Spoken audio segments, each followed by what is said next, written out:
한 가지 알려드릴 것은 오늘 이제 대부분 새벽기도 마치고 다 가시니까 괜찮은데 혹시나 해서 8시인가 8시 반부터 우리 여기 뉴욕시에 인구 센서스 하는 팀들 한 몇 명이 와서 그 트레이닝을 하게 됩니다. 하루 오전에. 그래서 그 장소가 자기들이 예정됐던 장소가 급하게 취소되어서 또 저희 교회 연결되어서 오겠다 해서 아마 1층에 방 하나를 제가 사용하라 그랬습니다. 그래서 혹시나 교회에 왔는데 외국인들 아니지 외국인이 아니지 미국 사람이죠.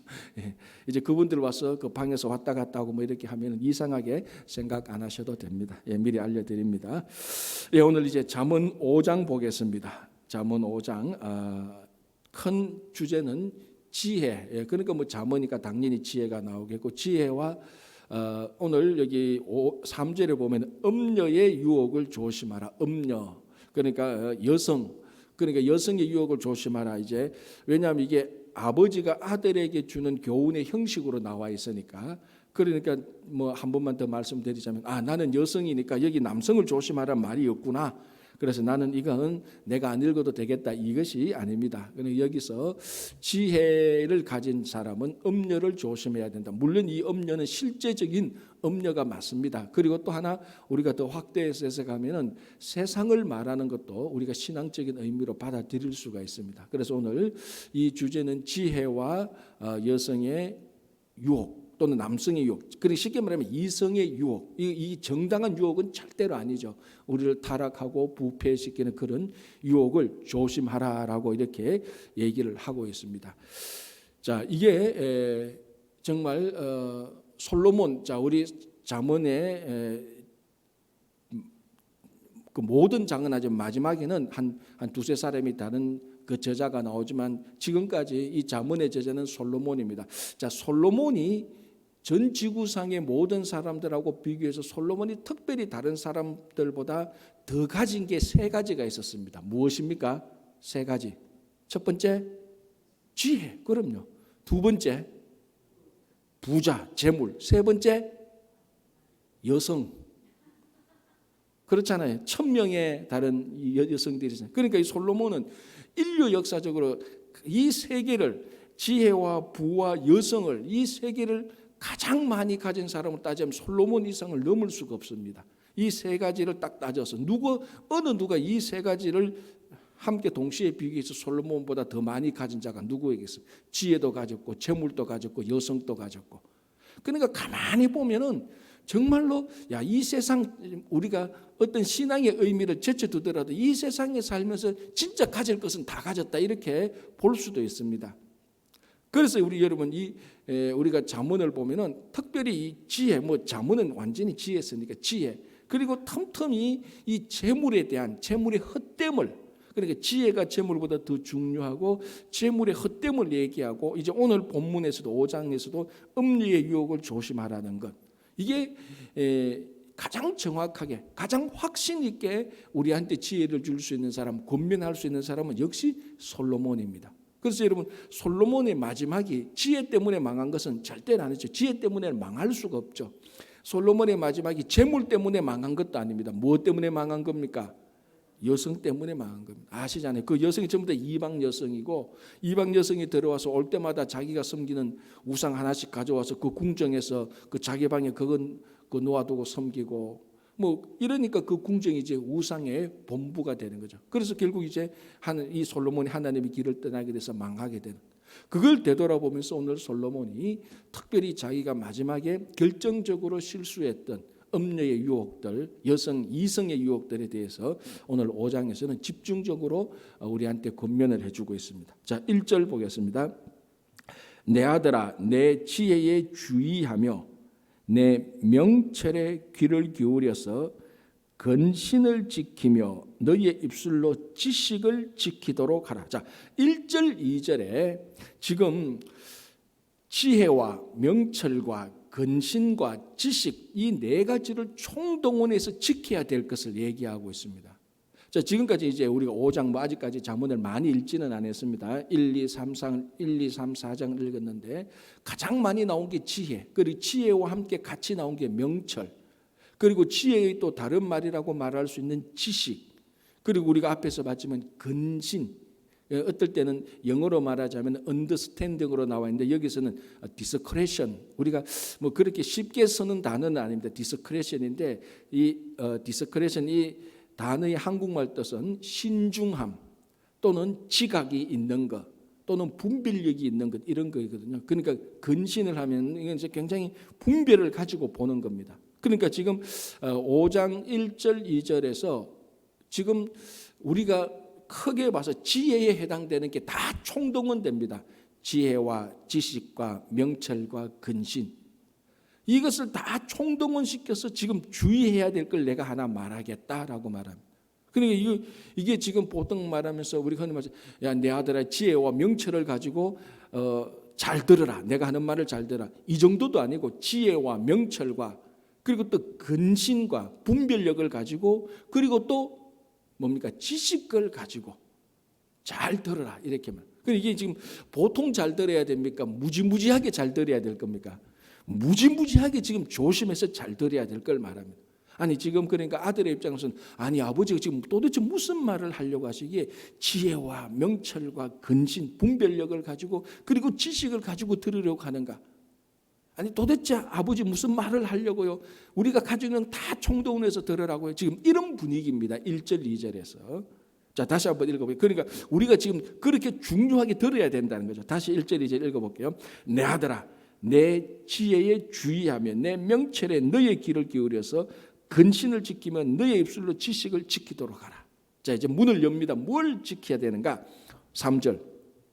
대저 음녀의 입술은 꿀을 떨어뜨리며 그의 입은 기름보다 미끄러우다. 딱 음녀, 이성이죠. 음녀의 입술은 꿀을 떨어뜨리며 그의 입은 기름보다 미끄러우나. 딱 우리가 자 이제 여기 잠언 5장에서 우리가 음녀의 유혹을 조심하라, 이성 유혹을 조심하라는 것을 굉장히 문학적으로 서술을 하고 있습니다. 특별히 여기 15절부터 23절까지는 굉장히 문학적으로 서술을 하거죠. 문학적인 서술이지만은 내용은 정말 우리 삶의 실제에서 반드시 조심해야 되는 그걸 얘기하고 있어요. 그래서 첫 번째 음녀의 입술이라고 말합니다. 그리고 이게 외형적으로 아름다운 입술, 유혹하는 어떤 외형, 미인을 딱 봤을 때 그 미인의 얼굴의 아름다운 입술에 대한 그것을 조심하라는 것도 그거 분명히 맞습니다. 맞지만은 또 하나는 그가 하는 그 여자가 하는 말, 그 말이 어떠냐? 그 음녀의 입술, 그 입술에서 나오는 말은 꿀을 떨어뜨리며 그의 입은 기름보다 미끄럽다. 말이 어떻겠습니까? 딱 듣는 순간에 말이 달콤하고 부드럽고 누가 들어봐도 설득력 있는 말. 그런 거 한번 생각해 보세요. 아주 아름다운 미인이 또는 아주 아름다운 아주 잘생긴 남자가 아주 부드럽고 딱 듣는 순간에 마음의 문이 확 열릴 정도로, 마음이 강팍했던 문이, 그 강팍한 마음의 문이 열리고 무너뜨릴 정도로 달콤하고 매력적인 음소리가 쫙 나옵니다. 그리고 그 입술을 보니까 뭐 못생긴 정도가 아니죠.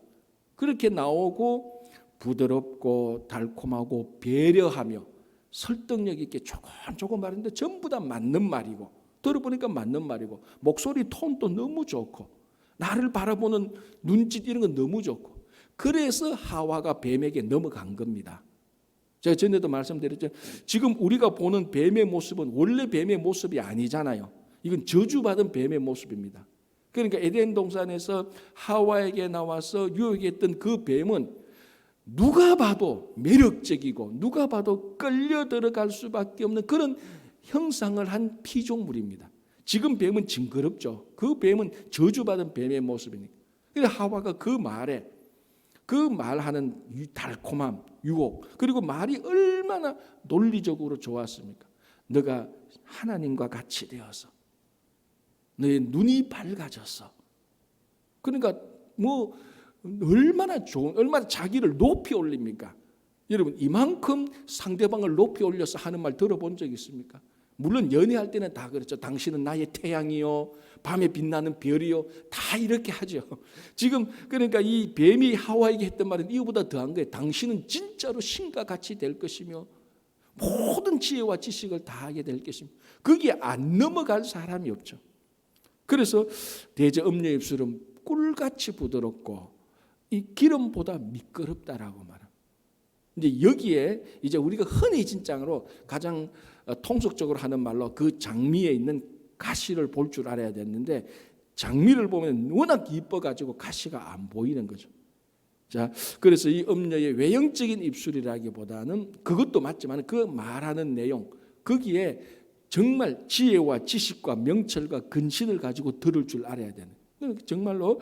그래서 오늘 여기 3절에 근신, 분별력을 또 얘기하고 있는 것이 참 특이하죠. 잘 분별하. 아무리 달콤하고 아무리 좋은 말이라도 그 안에는 유혹이 있고 무시무시한 독이 있다는 것을 알아야 되는 겁니다. 자, 우리가 여기서 신앙적으로 한 발자국 더 나아가서 이걸 꼭 굳이 이성의 유혹이라고 생각하는 것에서 뛰어넘어서 이 세상이 우리를 유혹하는 모습하고도 다르지 않습니다.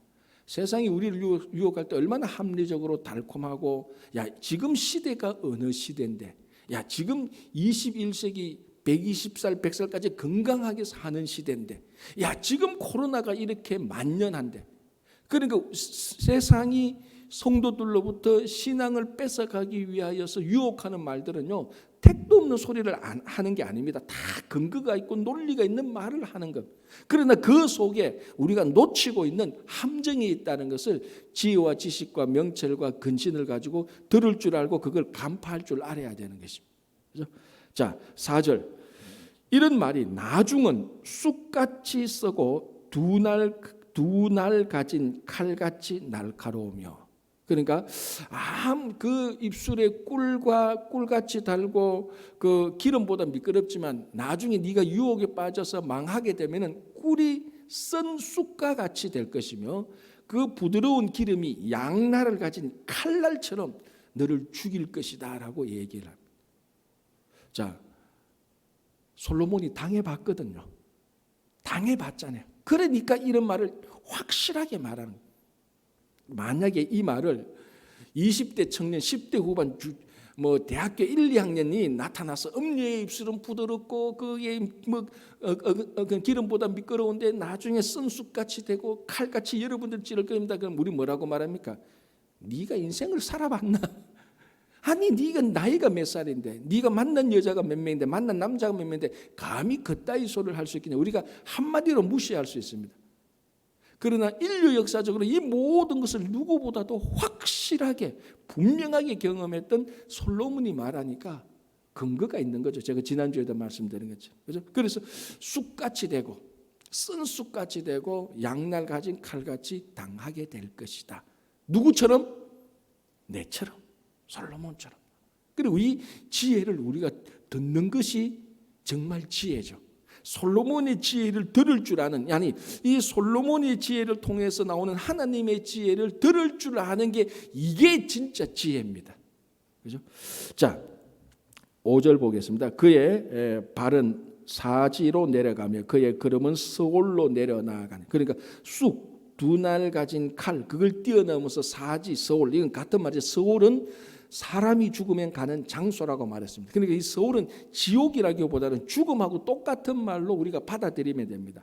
그래서 5절에 사지로 내려가고 서울로 내려간다. 결국 그 음녀의 유혹에 걸려서 네가 죽게 된다라는 것을 얘기하는 것입니다. 그리고 6절에 생명의 팽탄한 길을 가지 못해, 이건 같은 의미인데요. 자, 이제 7절 8절은 그렇다면 그 음녀의 유혹을 어떻게 물리칠 수 있을까? 첫 번째 비책이 나옵니다. 7절 그런즉 아들들아 나에게 들으며 내 입의 말을 버리지 말라. 이 음녀의 유혹을 어떻게 벗어날 수 있는가, 어떻게 오버컴할 수 있는가, 내 말을 잘 들어보라라고 합니다. 8절에 너의 길을 그에게서 멀리하라.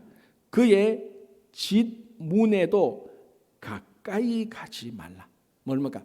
아예 발걸음을 끊으라라는 것입니다.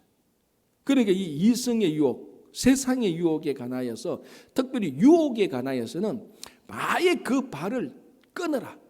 다른 말로 하면은 아예 여지를 남기지 말라. 혹시나 이제 우리가 이성적으로 말해서 상대방이 나를 오해할 수 있는 여지를 남기지 말라는. 여러분 그것도 잘못이에요. 그러니까 이게 이성적인 문제가 생길 때 우리 법정에서 하는 거 보면 누가 잘못이냐 가만히 보면은 A와 B가 있는데 B가 굉장히 잘못했어요. 그런데 가만히 들어보면은 A에게도 잘못이 있어요. 왜냐하면 A가 어떤 여지를 남겼습니다. 의도적이든 의도적이 않든 어떤 여지를 남기니까 B는 이 여지가 그 남긴 여지를 보고 내 안에 마음이 있나? 내가 말하는 것이 맞나? 그렇게 해서 문제가 복잡하게 섞이는 겁니다. 그래서 오늘 8절에 뭐라 합니까? 아예 그의 집 문에도 가까이 가지 말라. 이성의 문에도, 세상의 문에도, 유혹의 문에도 아예 발걸음 자체를 끊어버리는 거예요. 아니 뭐 그 근처에 가는데 뭐 어때? 저는 그 집 안에는 안 들어가요. 그 집 안에는 절대로 안 들어가요. 그 근처만 있을 거예요.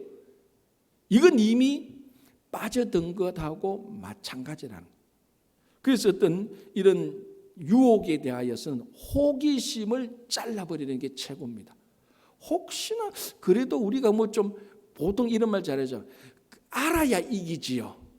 그러다가 특별히 이제 우리 그 젊은이들 보면 마약에 빠진 자들한테 상담을 해본 어떤 이야기를 듣는데 처음에 마약은 전부 다 호기심에서 다 들어간대. 난 전부 다라고 말하기보다는 대부분이 다 호기심으로 들어간대. 중고등학교 때 친구들이 옆에서 그 마약은 그때는 아주 뭐 마루하나부터 아주 약한 단계부터 시작하는데 맛이 어떨까? 정말 그래? 정말 그 마루하나 그 마약을 좋아서가 아니고 친구들이 해보니까 다 호기심으로 한 번 하니까 잘 모르겠네. 두 번 하니까 네 말이 맞는 것 같네. 세 번 하니까 네 말이 맞네. 이미 그때는 몸이 그쪽으로 이제 서서히 끌려 들어가고 있는 끊어지기 어려운. 그러니까 그 첫 번째 걸음은 호기심입니다. 여러분 이 호기심은 참 사람에게 호기심은 좋습니다. 이 호기심 때문에 발명이 나오고 호기심 때문에 새로운 창조적인 아이디어가 나오고 참 좋습니다. 그러나 음녀나 세상의 유혹에 대한 호기심은 잘라버리는 게 좋습니다. 그거는 애시당초 여지를 남기지 않아야 됩니다. 이거 제일 잘한 사람이 누굽니까? 성경에서 요셉. 아예 보디발의 아내가 자기에게 데이트하자고 계속 추근대는 거 계속해서 여지를 잘랐습니다. 택도 없어. 눈길 하나 안 줍니다. 그런데 보디발이 없고 집안에 사람이 없을 때 보디발의 아내가 요셉을 유혹했을 때 어떻게 합니까? 아예 옷까지 벗어놓고 도망가 버렸습니다. 그 성경 본문을 보면은 정말로 요셉은 이 보디발의 아내의 유혹에는 밀은 눈곱만큼도 여지를 남겨두지 않았습니다. 정말 잘한 거죠. 제일 못한 사람이 누굽니까? 다윗. 2층에서 다 그러니까 그때는 이제 전쟁하고 군사들이 다 가고 남자들이 다 가고 2층 그때 여러분 그 예루살렘을 보면 높잖아요. 그죠? 언덕이 있고 아래층이 있고 다 성경에서 뭐 밑에 높습니다. 그러니까 저녁이 되어서 밑에 봤을 때 아마 우리 바세바죠. 그 남자가 없으니까 자기도 마음 놓고 이제 샤워를 한 거죠. 그때 이제 뭔가 모르게 여인이 샤워하는 것을 봤습니다. 자, 요셉 같았으면 어떻겠습니까? 우리가 요셉 같았으면 딱 보는 순간에 돌아서 갔을 거예요. 다윗의 잘못은 뭡니까? 저기 무엇이 있지라고 한 걸음 더 나아간 게 결정적인 잘못이에요. 여지를 끊어야 되는데 호기심을 끊어야 되는데 요셉은 애시당초 다 잘라버렸고 다윗은 한 걸음 더 나아가는 바람에 거기서 걸려서 그때부터 어려움을 다윗이 당하게 되는 거예요. 참 그래도 이게 쉽지 않습니다. 호기심, 여지를 남기지 않는 거, 애시당초 자르는 거. 그래서 그런데 오늘 8절에 뭐라 합니까? 그의 집 문에도 가까이 가지 마라. 집에도 그 집이라고 말도 하지 않고 집 문에도 가까이 가지 마라. 그 근처는 아예 가지 말라는 것입니다.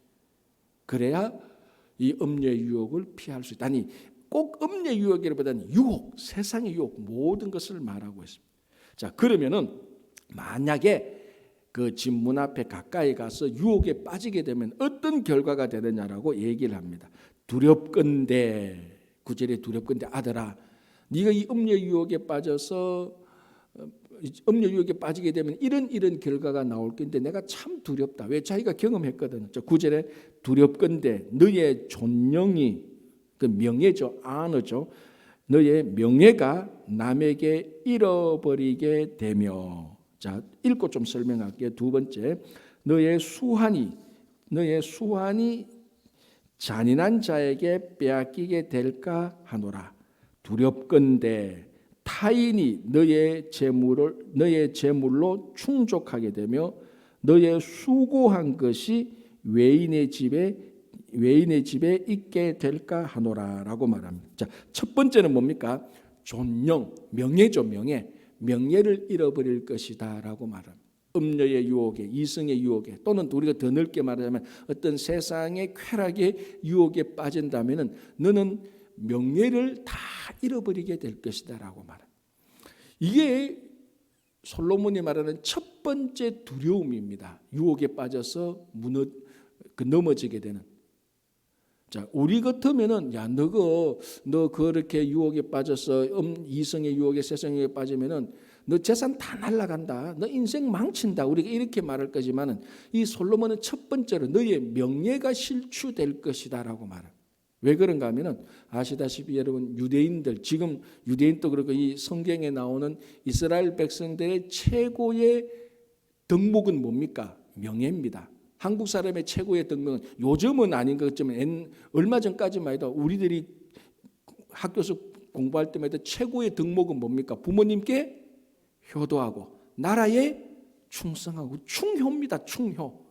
한국 사람 그러면은 충효가 한국 사람의 최고 절대적인 가치입니다. 그러나 성경에 나오는 이스라엘 사람들에게 최고의 가치는 충효가 아니고 명예를 지키는 것입니다. 집안의 명예, 자기의 명예. 명예가 실추된다면 가장 그게 잘못된 겁니다. 사업에 아무리 실패해도 나라에 아무리 충성했다 할지라도 명예가 실추되면 그는 인생이 성공한, 우리가 흔히 하는 말로 성공한 것이 될 수 없다고 생각한 것입니다. 그래서 명예와 수치. 그래서 예수님께서 십자가에 달려 돌아갔을 때도 실제로 유대인들이나 제일 힘들게 생각한 것은 십자가는 저주고 수치의 상징입니다. 수치의 상징. 십자가에 많은 고통과 아픔이 있지만 실제적인 정신적인 고통과 육신의 아픔이 있지만 그보다 발가벗겨진 채 십자가에 달려서 높이 달린 것은 모든 사람들이 그걸 볼 때 손가락질하는 조롱 멸시하는 수치. 그게 제일 나쁜 거예요. 그것처럼 그래서 이 사람들은 명예를 너무너무 중요하게 생각했습니다. 그런데 너가 이성의 유혹에 빠져서 세상의 유혹에 빠지게 된다면 너의 명예를 한순간에 다 잃어버리게 될 것이다. 사실은 이 말 한마디로 다 끝난 거예요. 더 이상은 그러니까 권력을 가지고 어떤 재산을 가지고 다 회복해도 명예를 잃어버리면 유대인들에게는 아무것도 아닙니다. 첫 번째가 뭡니까? 그래서 너의 존영, 그러니까 명예가 남에게 잃어버리게 되며, 자, 그리고 두 번째, 너의 수완이, 그러니까 자기 인생을 말하는 거죠. 너의 인생이 잔인한 자에게 빼앗기게 될까 하노라. 그러니까 이 인생이 포악자들, 나쁜 사람들에게 다 뺏긴다는 거예요.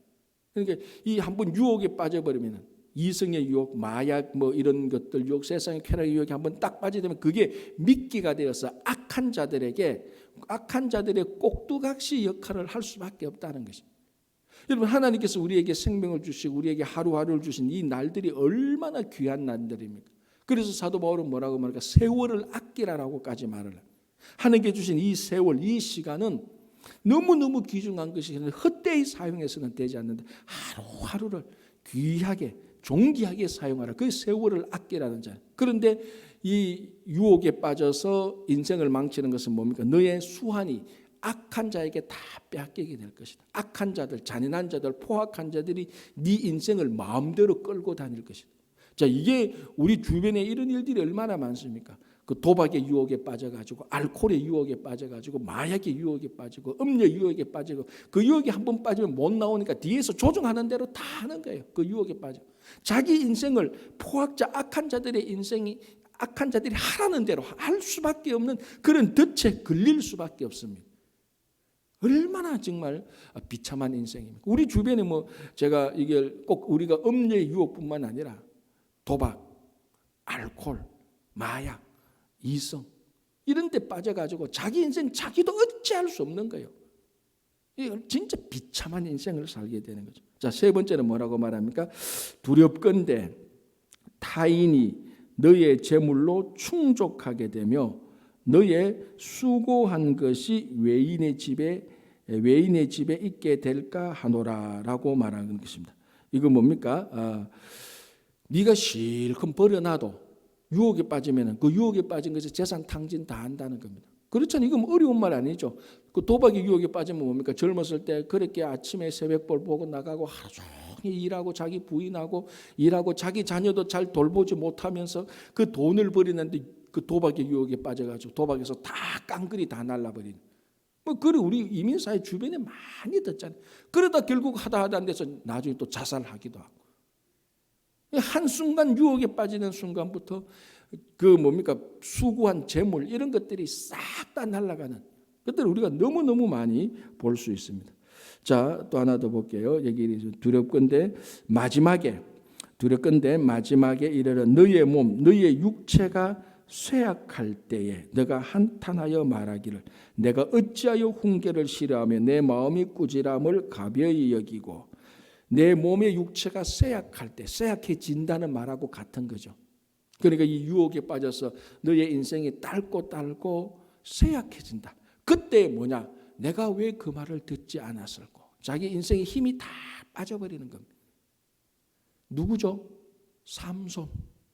들릴라 유혹에 빠져가지고 자기 힘 다 빠져버려. 그래서 삼손의 그 블레셋 백성한테 자면서 감옥에 잡혀서 하나님께 뭐라고 말하고 하나님 우리말로 하면 이런 거죠. 하나님 내 잘못했습니다. 내가 하나님의 말씀을 듣고 나실인의 규례를 지켜야 될 건데 이 들릴라 유혹에 빠지고 힘이 다 빠져가지고 저 사람들이 시키는 대로 맷돌을 갈아 나가면 맷돌을 갈고 춤을 추라 그러면 춤을 추고 힘이 없으니까 그렇게 살고 있습니다. 인생 뭐 한마디 다 망치는 이런 것들. 그러니까 오늘 이것이 이 유혹의 음녀의 유혹으로 상징되지만 음녀의 유혹뿐만 아니라 우리 주변의 모든 종류의 유혹들을 지혜와 명철과 근신과 지식으로 주의해서 지키라. 아니면 이건 네 인생을 완전히 파탄나게 그들에게 말 것이다 라고 이렇게 얘기를 하고 있습니다. 자, 그리고 13절 14절 한번 볼게요. 내 선생의 목소리를 청종하지 아니하며 나를 가르치는 이에게 귀를 기울이지 아니하였던고 많은 무리들이 모인 중에서 큰악에 빠지게 되었노라 하게 될까 염려하노라. 자, 그러면서 이제 5절에서 14절까지 뭐라고 말하는가 하면 음녀 유혹에 빠지면 인생을 망하게 된다. 조심하라. 이런 말이죠. 간단하게 말하면.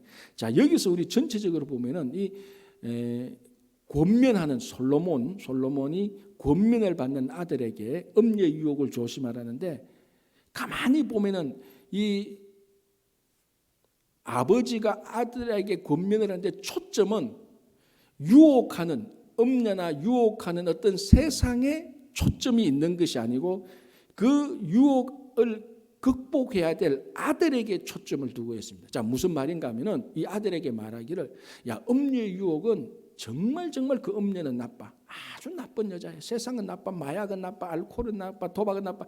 이 나쁜 것들, 악한 것들의 해독성 그것을 말하기보다는 거기에 빠지게 되면 네가 이렇게 망하게 될 것이라는 그러니까 음녀에 초점을 맞추기보다는 아들에게 초점을 맞추고 있습니다. 아들아 네가 조심해야 된다. 원래 세상은 원래 음녀는 더럽고 추하고 너를 끊임없이 공격하는 존재들이야. 그거는 그 사람 그 음녀가 세상이 나쁘게 되니까 음녀를 고치고 세상을 고치고 그게 아니고 그 음녀와 세상에 있는 것은 당연한 것이니까 너가 조심해야 돼 이 말입니다. 초점을 너에게 두고 있습니다. 자, 우리가 요즘 뭐 이런 말들을 뭐 늘 하죠. 세상이 이렇게 타락하고 부패했다. 아우, 마약은 무서워. 우리 그거 다 아는 겁니다. 원래 마약은 무섭고 알코올은 먹고 이성의 유혹은 너무나 달콤하고 세상의 쾌락에 빠지기 시작하면 우리 성도의 믿음은 뺏기게 됩니다. 그거는 지극히 당연한 겁니다.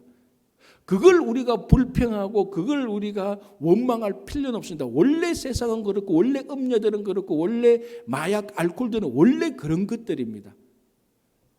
저 나쁜 것들, 그 나쁜 것이라고 투덜대고 원망할 필요가 없습니다. 원래 악은 악이니까. 중요한 건 뭡니까? 그 악을 악으로 볼 줄 알고 조심해야 되는 우리들에게 초점을 둬야 됩니다. 소돔과 고모라 같은 이 세상에 살다 보니까 내가 그렇게 되었어요. 그게 아니고 소돔과 고모라 세상은 원래 소돔과 고모라 같다니까요. 그러니까 우리가 조심해요. 그래서 이 오늘 솔로몬은 아들에게 계속해서 경고를 주고 있습니다. 아들아, 세상은 원래 그런 거야. 원래 악한 거야. 음녀 유혹은 원래 달콤한 거야. 그걸 네가 아예 집 문 가까이도 가면 안 돼. 그래서 망하게 되면 네 꼴이 어떻게 되는 줄 알아? 너는 명예가 다 잃어버리게 되고 너는 재산도 다 날아가고 힘도 다 없게 되고 네 인생은 악한 자들의 꼭두가시가 돼. 계속 초점을 권면을 받는 아들에게 우리들에게 초점을 주고 있어. 세상은 악하다. 그러니까 이 아버지하고 아들이 합작해서 세상을 막 욕하고 음녀를 욕하고 그렇지 않습니다. 욕할 게 없습니다. 원래 악인데 뭐 악을 뭐 욕합니까? 악은 악대로 둬야죠. 중요한 것은 너가 이 권면을 듣는 아들아, 너가 이것들을 조심해서 잘 지켜라라고 말. 오늘날 마찬가지죠. 이 세상은 타락했습니다. 목사님 어찌할까요? 어찌하기는 세상은 타락했는데 어찌하기는 우리가 조심해야 되지. 우리가 믿음을 지켜야 되지. 우리가 말씀 속에서 살아가고 우리가 정말 기도로 분별력을 가져야 돼. 초점을 어디에 두느냐에 따라서 그걸 극복할 수 있느냐 투덜댈 수 있느냐의 차이가 나는 거예요. 그래서 이 자문은 초점은 항상 이 권면을 받는 아들 우리 성도들에게 초점을 계속해서 두고 있습니다. 세상을 분석해서 이렇게 악하다 그거 말하지 않습니다. 그거는 관심이 두 번째입니다. 그래서 오늘 이 5장에서도 지혜와 지식과 명철과 근신을 두고 아들에게 계속해서 권면하고 있는 겁니다. 자, 15절부터 23절. 정말로 이거는 그냥 연애 소설 같아요. 그냥 연애 소설 같아요. 볼까요? 너는 내 우물에서 물을 마시며 내 샘에서 흐르는 물을 마시라. 자, 그리고 19절. 그는 사랑스러운 암사슴 같고 아름다운 암노루 같으니 너는 그의 품을 항상 족하게 여기며 그의 사랑을 항상 연모하라. 이 아가스에 나오는 내용하고 똑같은 것. 진짜 남녀간에 연애하는 그 상황을 그대로 연애하는 그 상황을 문학적으로 표현한 겁니다. 자, 그럼 15절에서 나오는 이 여성, 이건 자기 아내죠. 그러니까 음녀의 유혹을 피할 수 있는 또 다른 비책도 아까 첫 번째는 뭐라 그랬습니까? 아예 근처도 가지 마라. 호기심조차를 가지지 마라. 첫 번째, 두 번째는 뭡니까? 하나님께서 너에게 짝주어진 너의 배우자를 사랑하고 배우자의 사랑에 만족할 줄 알아라는 것이. 이게 안 되니까 자꾸 딴 데 가서 그렇잖아요. 이성적으로 다른 이성을 자꾸 남자든 여자든 다른 이성을 바라보게 된다는 거예요. 자, 이거는 뭐 우리가 너무 잘 아는 거니까 그걸 뭐 잘 설명할 필요도 없고, 자, 여기서 우리가 너 사랑하는 아내를 우리의 신앙 예수 그리스도를 받아들이면 되는 겁니다. 왜 세상의 유혹에 빠지고 왜 세상의 쾌락에 빠지고 왜 세상에 자꾸 왔다 갔다 하느냐? 우리는 세상에서 우리는 세상의 쾌락을 찾기보다 이미 하나님께서 우리에게 주신 이 신앙, 그리고 하나님께서 우리에게 주신 믿음, 성령, 예수 그리스도만 우리가 함께 사귀어 살면 그 안에 충분한 기쁨과 즐거움이 다 있습니다. 그 안에 모든 것이 있는데 그걸 제껴두고 다른 데 가니까 문제가 되는 거예요. 그래서 15절, 16절, 17절에 보면 지극히 문학적으로 너의 아내를 사랑하라 할까 집중적으로 얘기를 하고 있습니다. 그걸 다시 말하자면 우리에게 너의 하나님을 경외하고 예수 그리스도를 구주로 삼아 주님과 함께 동행해보라. 아무런 부족함이 없다라는 겁니다. 이게 안 되니까 하나님을 경외하고 예수 그리스도를 사랑하는 것이 안 되니까 세상에 나가서 자꾸 뭔가 부족한 것을 채우려고 하니까 문제가 생긴다는 것이죠. 그래서 15절에서는 아주 문학적으로 로맨스한 연애 소설을 쓰듯이 해서 너의 아내를 사랑하라. 다른 말로 하면 하나님을 경외하고 예수 그리스도를 사랑하라라고 말합니다. 이것만 했으면 충분하다라고 얘기를 해주고 있습니다. 이게 지혜죠. 잠언 전체에 나오는 지혜입니다. 자기 배우자를 사랑할 줄 알고 하나님을 경외할 줄 알고 예수 그리스도 안에서 만족을 누릴 줄 아는 그게 지혜입니다. 그 안에 모든 것이 다 있다는 것입니다. 그래서 오늘도 우리가 하루 살아가면서 이 첨단 시대에 세상은 쾌락과 즐거움을 누릴 게 많습니다. 그러나 우리는 그쪽에 아예 호기심을 가지고 예수 그리스도 안에서 기쁨과 즐거움을 누리면 여러분 전혀 부족함 없이 하늘의 기쁨을 즐거움을 누리는 오늘 하루도 되시기를 간절히 바랍니다. 기도하겠습니다.